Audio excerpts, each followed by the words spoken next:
आता चालू करूया आपण. मी निरंजन जाधव, कट्टर हिंदू ग्रुपचा आपल्या अध्यक्ष. तर हे आपल्याला बोलवण्याचं कारण हे म्हणजे की आपल्याला आता या सोमवारी आपण ठरवलेलं भेटायचं की नेमकी आता मला 4-5 फोन आले सगळ्यांचे सहकार्यांचे की आपली भूमिका या निवडणुकीला काय राहणार आहे, काय करायचं आहे.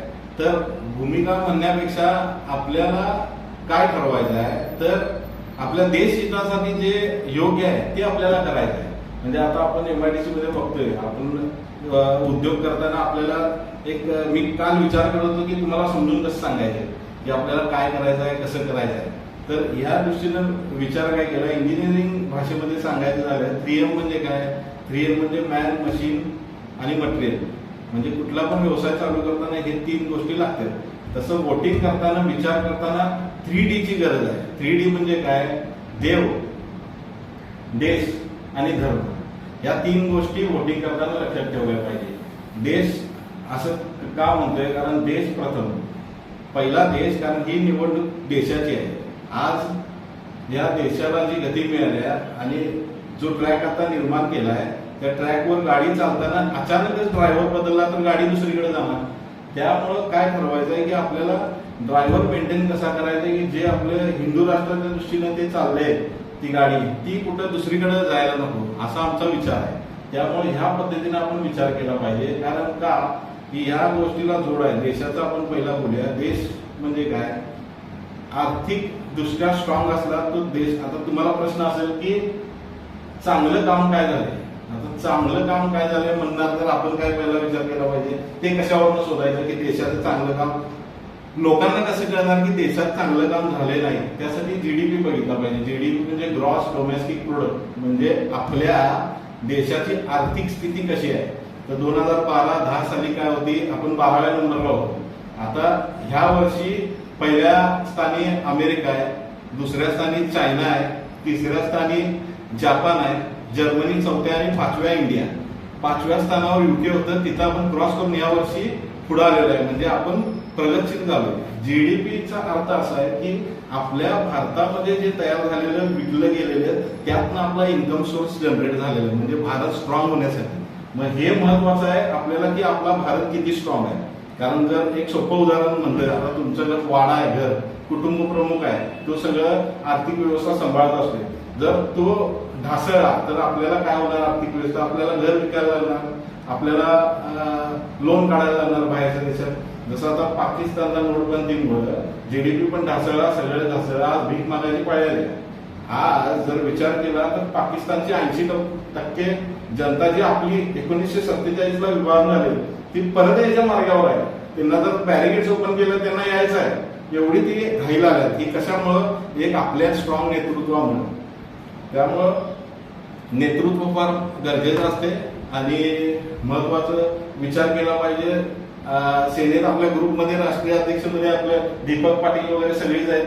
त्या मला फोन करतात दरवेळी की काम दादा आपलं चांगलं चाललंय, तिथं आम्ही सुरक्षा करतोय, तुम्ही इथं कोल्हापूरमध्ये बसून हिंदूंची सुरक्षा करताय. आपण इव्हन काय 500-600 लोक आहेत आपली, रोजगार हिंदूंना आपण दिलेला आहे तशी. मग हे जे काम आहे ते हिंदूंसाठी आपण करत आलोय, ते करणारच, त्यात काय भाग नाही. हा इलेक्शनचा भाग नाही किंवा कुठला भाग नाही, असं करत राहायचं आहे आपण. आणि या सगळ्या गोष्टींमध्ये विचार केला तर आपला प्रमुख जो आहे, कारण ही आहे देशाची इलेक्शन, यामध्ये काय होणार. आता हल्ला झाला पुतीन युक्रेन वॉरमध्ये बघितलं, त्यात भूमिका असत्या ज्येष्ठ नेत्याची.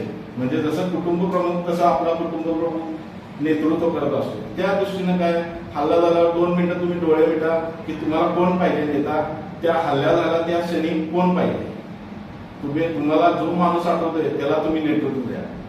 हे महत्वाचं आहे. हे सगळं करतात.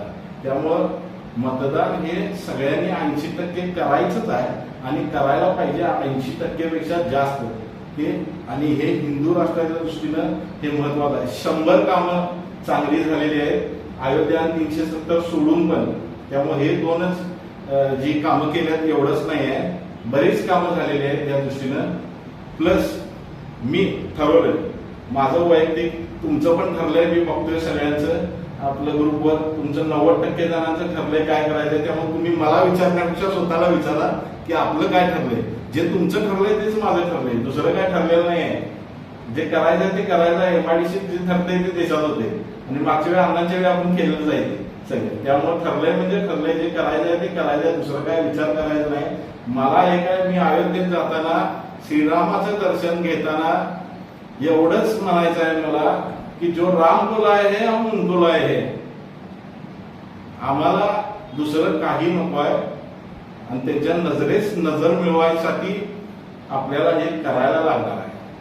त्यामुळे एवढंच बोलतो 2 मिनिटं, आणि माझं बाकीचं तुम्ही समजून जावा की माझं काय ठरलंय तुमचं काय ठरलं नाही. जे देशाचं ठरलंय ते आपलं ठरलंय, दुसरं काही नाही. लोकल नेते आहेत त्या सगळ्यांना मला पण भेटतात, तुम्ही पण म्हणला आपण सगळ्यांना भेटतोय, आपल्याला भेटायला येतात. पण मी अजून पण तेच म्हणतोय, नगरसेवक असू दे, आमदारकी ही इलेक्शन नाही आहे खालच्या लेवलची, वरच्या लेवलची देशाच्या नेतृत्वाची इलेक्शन आहे. त्या दृष्टीनं ह्याला बघितलं पाहिजे, त्या दृष्टीनं तुम्ही पण सगळ्यांनी बघा, एवढीच विनंती आहे. बाकी मी तुम्हाला काहीही म्हणजे सल्ला तुम्हाला सगळं माहित आहे, मी काय सल्ला द्यायचा. त्यामुळं कसं करायचं आहे, काय करायचं आहे, विचार करून बटन दाबा. देश प्रथम, राष्ट्र प्रथम. म्हणून मी म्हणलं 3D, देश, देव आणि धर्म. धर्मासाठी शिवाजी महाराजांनी आपले देव वाचवण्यासाठी काय काय केले, त्या विचारांना धरून आपण काम करायचं आहे. तो विचार जपून त्यांचं म्हणजे माणूस बघून करायचं नाही, कधी विचार बघून करायचं असते. माणूस चांगला असतोय, वाईट असतोय, गुन्हे असते, पण माणसाचा विचार, हिंदुत्वाचा विचार हे बघूनच आपण पुढचं पाऊल उचलायचं. एवढंच सांगतो. बाकी तुम्ही सौगंध मुझे इस मिट्टी की, मैं देश नहीं मिटने दूंगा, मैं देश